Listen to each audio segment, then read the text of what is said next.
জিনিস নোটিস করছি, এটা কি আমার সাথেই হয় নাকি সবার সাথেই হয়? আমি যখনই ফেসবুক বা ইনস্টাগ্রামে ঢুকবো, একটা পোস্টের পরেই পাকিস্তানি একটা সুন্দর ড্রেস আসবো, দেখলে কিনতে মনে চায়। তারপরে যখন নিজের বুঝাই না এটা কিনা যাবে না, তখন আবার একটা সুন্দর পোস্ট আসে, আরেকটা হানিয়া আমিরের সুন্দর জামা পরে একটা পোস্ট আসবে, আবার কিনতে মনে চায়। আবার যখন নিজের পকেটের দিকে তাকাই, যখন দেখি 5,000 টাকার ড্রেস কিন্তু পকেটে 5টা টাকাও নাই, তখন নিজের বুঝাই যে এটা কিনা সম্ভব না। তখন আবার মনটাকে বুঝাইয়া বের হয়ে যায়।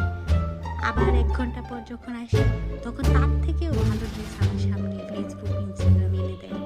এগুলো কেন করে? এরকম ষড়যন্ত্র কেন হচ্ছে আমার বিরুদ্ধে?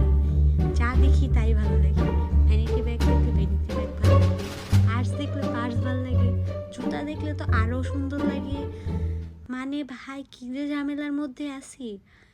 মানে পকেটে নাই 5 টাকাও, কিন্তু সব দামি দামি জিনিস দেখলে পরেই মনে হয় যে ঝাঁপাইয়া পড়ি।